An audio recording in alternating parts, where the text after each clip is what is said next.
जय माँ काली सभी को। स्वागत आपका हमारे YouTube चैनल दीवानी पाथरी वाली की पर। आज बात करेंगे किसी भी मनोकामना पूर्ति के लिए माँ काली की अरदास कैसे लगाएं और कैसे माँ के व्रत रखें, क्या विधि विधान है और क्या नियम आपको पालना करनी है। देखिए, वैसे तो माँ काली के व्रतों के लिए बहुत सारे विधि विधान नियम पता नहीं क्या क्या लोगों ने बना रखा है, पर जैसे हम नवरात्रि में व्रत रखते हैं माँ काली के व्रत उसी प्रकार से रखे जाते हैं।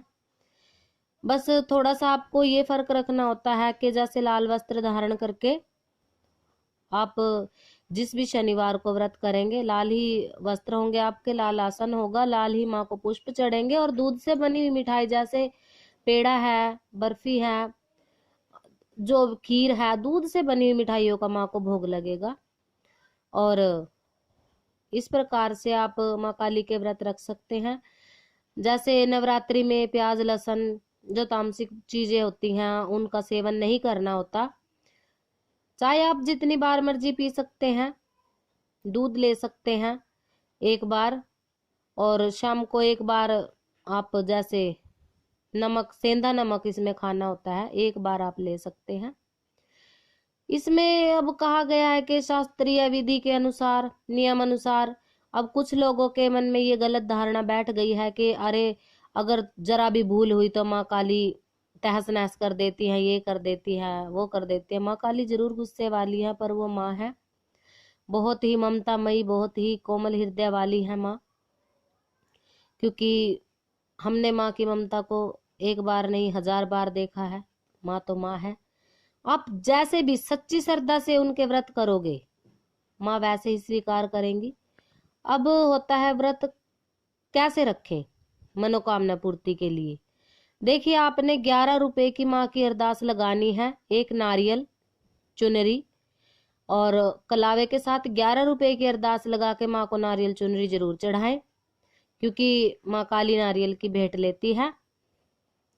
अब उसमें आप अपनी जो मनोकामना है वो बोल करके माँ के चरणों में अर्पित कीजिए कि हे माँ काली, मैं आपके 9 व्रत करूंगा या करूंगी, या 11 व्रत करूंगी या करूंगा, जितने भी आप बोलना चाहते हैं इतने व्रत बोल करके उनसे अपनी इच्छा नारियल चुनरी में जो अरदास है लगा कर बोल दीजिए और व्रत रखना शुरू कर दीजिए।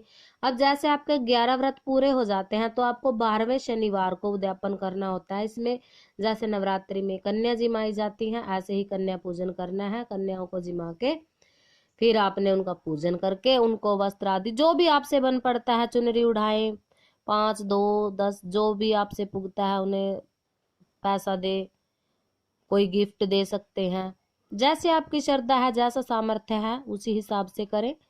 माँ ये कभी नहीं कहती कि आडंबर रचो मेरे व्रत के लिए, सिर्फ भावना सच्ची रखो।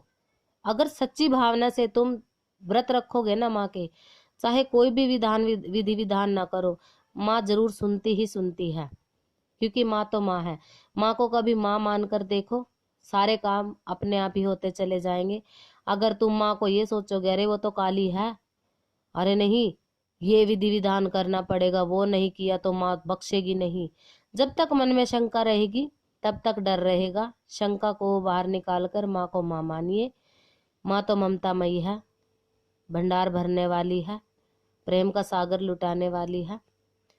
तो इस विधि से आप कोई भी मनोकामना अपनी माँ से पूरी करवा सकते हैं। मिलते हैं नई जानकारी के साथ। जय माता दी।